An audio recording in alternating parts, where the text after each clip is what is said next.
అందరికీ నమస్కారం. నా పేరు చప్పాలి శంకర్రావు. నేను ఉప్పంపేట ఈసా మండల అధ్యక్షుడు, అలాగే Telugu Desam party Araku assembly organise secretary. Alluri Sitaramaraju జిల్లా ఉప్పంపేట మండలం రాపా పంచాయతీ లివిటి గ్రామంలో ఈరోజు నేను బ్రిడ్జిని పరిశీలించడం జరిగింది. నాతో పాటు గ్రామస్తులు అందరున్నాము. ఈ బ్రిడ్జి రహదారి మినిమము 15 పంచాయతీలు, 300 గ్రామాలు ఉన్నాయి. ఇది ఇంతకు ముందు కూడా తుఫాను రావడం బట్టి చాలా ఇబ్బంది ఉంది. ఈ మోతోర్ తుఫాను వల్ల బ్రిడ్జ్ అనేటువంటిది పొంగిపొర్లి ప్రమాదంగా మోచి ఉంది. కాబట్టి దీనికి అధికారులు వెంటనే స్పందించి బ్రిడ్జ్ ఏర్పాటు చేయాలి.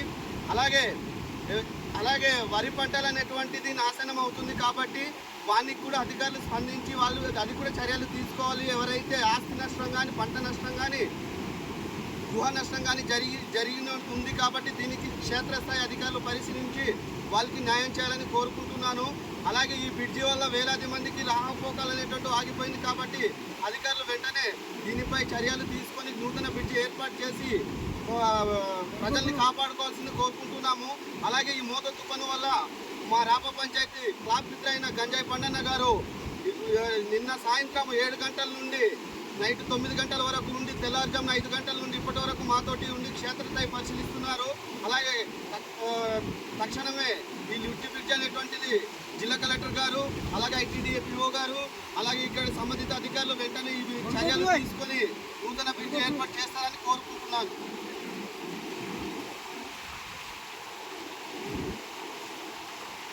అందరికీ నమస్కారం అండి. నా పేరు గంజాయి మోహన్ బాబు. నేను రాప పంచాయతీ వైస్ ప్రెసిడెంట్ని. ఈరోజు మన రాష్ట్రంలో అత్యంత ప్రమాదకరమైనటువంటి ఈ మోంత తుఫాను ప్రభావం వల్ల నిన్నటి నుండి మన ప్రాంతంలో చాలా అధిక వర్షాలు కురుస్తున్నాయి. దాని కారణంగా ఈరోజు లివిటి దగ్గర ఉన్నటువంటి బ్రిడ్జి పొంగిపొర్లి చాలా ఇబ్బందికరమైనటువంటి పరిస్థితుల్లో ఈరోజు చూస్తున్నాం. నిత్యం 15 పంచాయతీలు, అలాగే 400 గ్రామ ప్రజలు నిత్యం రాకపోకలు కొనసాగిస్తున్నారు ఈ బ్రిడ్జిపై నుంచి. కాబట్టి తక్షణమే సంబంధిత అధికారులు స్పందించి ఈ బ్రిడ్జిని శాంక్షన్ ఇచ్చి వెంటనే నిర్మాణం చేపట్టాలనేసి కోరుకుంటున్నాం.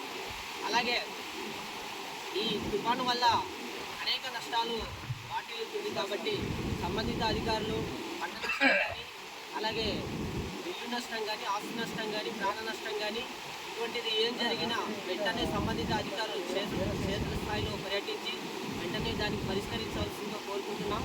అలాగే నిన్నటి నుంచి మా సచివాలయ అధికారులు, అలాగే మా క్లాబ్ మిత్ర గంజాయి పండన్న గారికి నిన్నటి నుంచి నిన్న ఉదయం నుంచి ఇక్కడ పెట్టి గేట్ని ఏర్పాటు చేసి, అలాగే నిన్న మన పోలీస్ స్టేషన్ నుంచి కూడా మన ఎస్ఐ గారు, సిఏ గారు వీళ్ళందరూ పర్యటించి ఈరోజు ఇక్కడ క్షేత్రస్థాయిలో పర్యటించి ఈరోజు పరిశీలించి ఉన్నారు. కాబట్టి ప్రతి ఒక్కరూ సహకరించండి. ఈరోజు ఈ బ్రిడ్జిపై పొందుతుంది కాబట్టి ప్రజా రవాణా అనేది ఆగిపోయింది. వాటికి కూడా ప్రజలందరూ గమనించి రాకపోకలు కొంచెం బంద్ చేస్తే బాగుంటుంది అనేసి మనసు కోరుకుంటున్నాం.